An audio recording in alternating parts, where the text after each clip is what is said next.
Bonjour à tous, j'espère que vous allez bien. Bon, on vient pour une petite analyse de marché financier. On commence toujours par le calendrier économique et le Nasdaq qui corrige déjà 1,72%.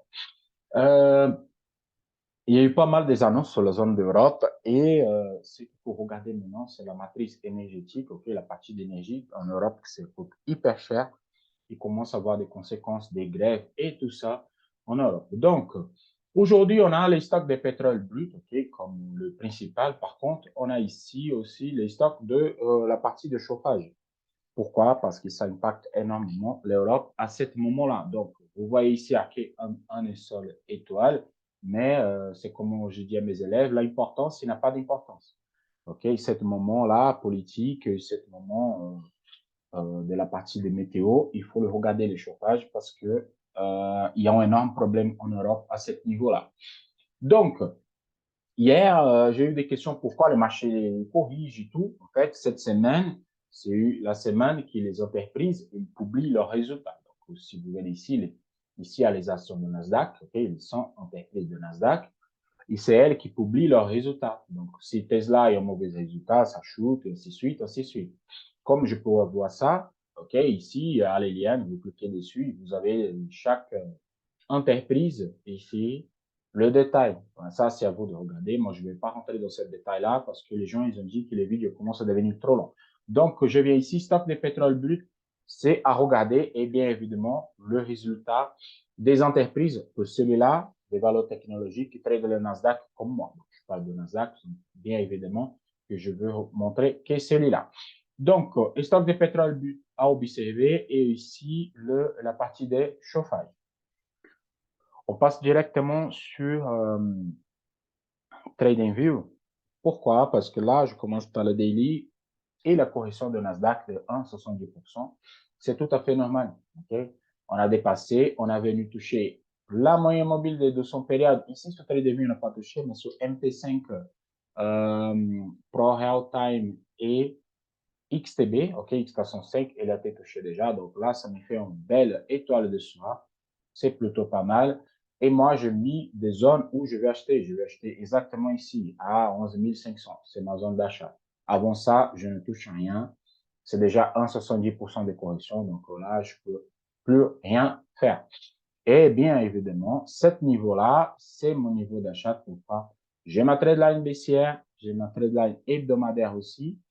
Et c'est comme je dis hier, je fais la vente hier ici, ok, je pris ma journée, j'ai arrêté de trader parce que je savais qu'il y a les résultats des entreprises et pour les gens qui sont en Europe, c'est toujours vers 23h minuit à cause des horaires. Donc, j'ai arrêté de trader. Donc, le marché fait des hauts et basses.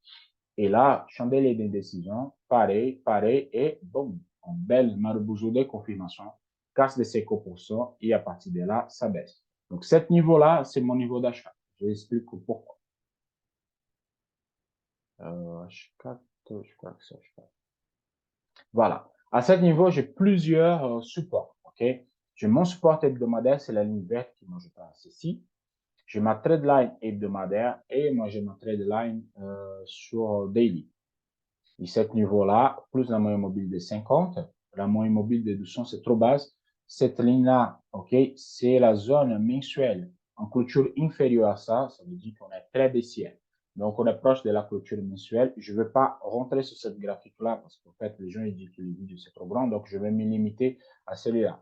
La fin de mois, je fais la clôture mensuelle. Donc là, cet niveau-là, je vais acheter.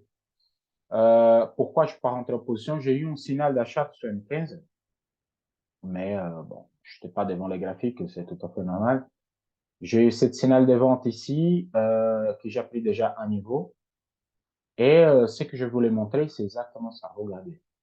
Il est venu pullbacker exactement sur 12 jours avant, sous la OPR. Oh, dès que je montre, je reviens. Et vous dites, oui, mais c'est loin de votre point d'achat encore. Oui, c'est loin, mais pourquoi pas rentrer à l'avant? Parce que comme le marché il est fou, et on ne sait pas qu'est-ce qu'il va faire, si je rentre en vente ici, je prends des risques de prendre un stop loss là. Si je rentre à la vente ici, mon stop loss ne va pas être là, ça c'est sûr. Donc, si le trade est passé, je rentre plus, donc c'est bon, tant pis, il va continuer. Dès qu'il vient à ce niveau-là, si j'ai une petite setup de retournement sympa, hop, je peux prendre à la hausse. OK? Il y a 15h30, si je regardais, 15h30, 6h, 15h30. Ça donne un petit peu à ce niveau-là. Donc, on peut venir faire la mèche, travailler la zone et à partir de là, prendre la décision. Donc, je vais observer ça. C'est mon planning de jour. C'est exactement celui-là. Sur la méthode, bon, sur la méthode, a rien dit. Hein. Je tracé, ça ouvrit, ça cassé direct, ça a pris déjà 12 niveaux. On peut plus rien à faire là-dessus. Le Dow Jones. Ah, je reviens sur le Nasdaq juste pour l'instant pour vous dire une chose. Excuse-moi. Je parlais de cette gigantesque orange et le Nasdaq, il est venu tester vraiment la boîte supérieure. Regarde, la mèche, il dit qu'il est venu tester la boîte supérieure. Et comme je dis qu'il faut pas faire des achats, c'est justement pour ça la clôture de la semaine, elle n'est pas faite encore. Donc le Nasdaq, il peut rentrer ici, clôturer à l'intérieur. Donc c'est pour ça que j'ai dit que cette hausse, elle n'est pas gagnée pour la validation de la trade line.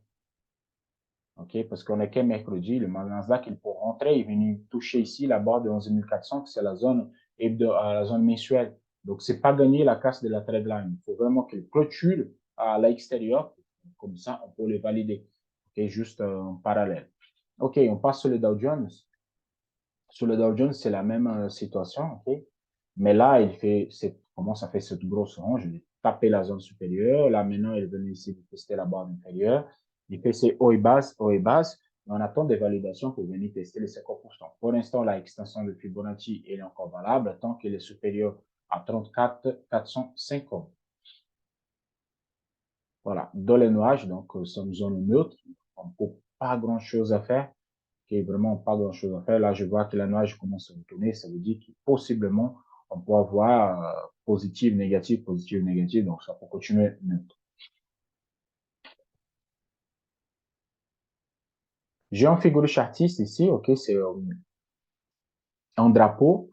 Le problème de ce drapeau, c'est qu'il faut attendre, ok. Bord inférieur, ça peut casser, c'est pour revenir parce que les touches inférieures sont faites, la touche supérieure, elle n'est pas faite encore. Ou on peut faire une petite sortie pour venir toucher la barre supérieure. Le problème majeur, c'est je n'ai pas de signal de buy, je n'ai pas de signal de vente. J'ai aucun signal là-dessus. Donc, c'est neutre à ce niveau-là encore. OK? C'est entre la moyenne mobile de 200 et la moyenne mobile de 50. Et on attend de la décision pour voir qu'est-ce qui nous réserve. Si elle me perce à la zone de 33 800, oui, je peux acheter jusqu'à 32 200. 34 200, pardon. Par contre, si on casse inférieur ici, il y a trop de support là-dessus, donc je préfère rester en écart et rentrer à la vente vraiment s'il casse le 32 900. À partir de là, je peux faire plus de ventes en sécurité. Pour aujourd'hui, sur la méthode, toutes les signaux à cause de comment dire, des résultats des entreprises, le marché, il est validé tout de suite, il est fait tous deux niveaux. Et là, il fait une espèce d'étoile de matin, vraiment sur l'OPR d'hier. Donc, c'est pour baquer. C'est là. Je l'ai mis de côté. Et là, j'attends juste un setup de retournement pour entrer en position. Parce que là, pour l'instant, il n'y a rien du tout. Même pas de signal de vente sur le Dow Jones. Il n'y a pas. Donc, faites attention avec ça. Peut-être à court terme, même à court terme, pas de signal de vente.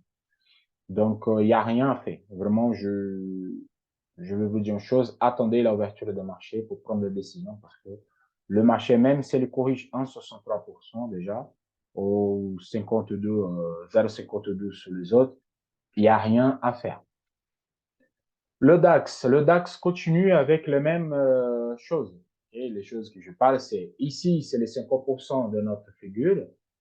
Donc, j'enlève tout ça pour les gens qui vont voir les vidéos la première fois. On a 50% ici de notre figure, ok, notre biseau, qui c'est cette touche-là.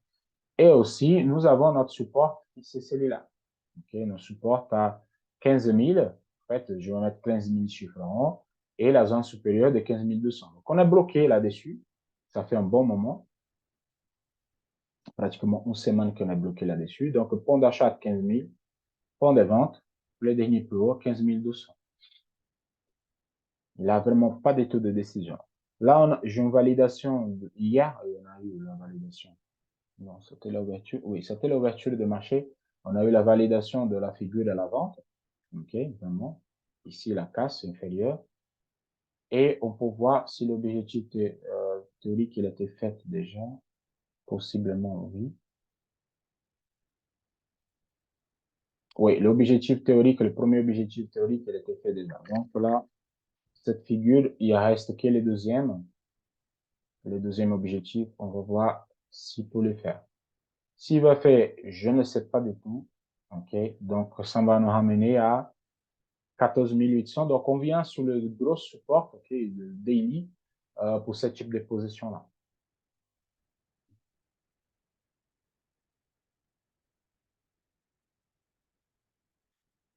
Pas de signal de vente encore.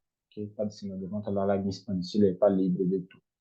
Sur la méthode, bon, comme tous, OK, vraiment, ça cassait, ça partit minimum pour un niveau, mais on a eu la OPR pour ceux-là qui ont été attentifs, ils utilisent la méthode, casse des OPR vers le bas, casse de la méthode, pour entrer et stop loss, take profit. La journée, elle est faite pour vous.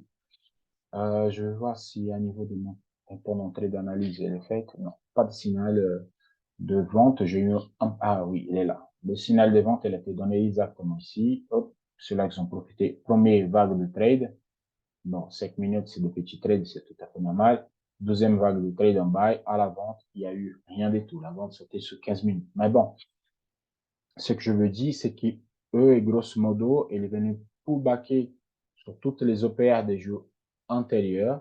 Donc, il n'y a pas grand-chose à faire là, je vous dis honnêtement. Il faut observer le marché et attendez des étapes précises. Attendez l'ouverture des US pour prendre vraiment des décisions. Ceux qui ont été entre minuit et 5 heures du matin à trader, bon, vous avez des bonnes opportunités. Maintenant, je crois que c'est un petit peu trop tard. Les gold, bon, les gold, elle est venue faire exactement ce que j'avais prévu. Voilà, 19,36, c'est celui-là que j'ai dit que c'était un bon point de vente. Donc, même s'il a dépassé un petit peu, mais c'est exactement celui-là qu'il a fait. Ça bloque. Et ça fait 1, 2, 3, 4. Ça fait presque une semaine qu'il bloque à ce niveau-là. Et finalement, le gold, il m'a donné le signal de vente. Je vais enlever tout ça. Là, les gold, il est sorti. J'ai tracé cette line hier. Celui-là, je m'enlève. Et voilà. Donc, j'ai mesuré les casses. Je vais mettre à partir de là. OK. Donc, nous avons comme objectif, pourquoi pas, le 18,97 ou le gros support à 18,93.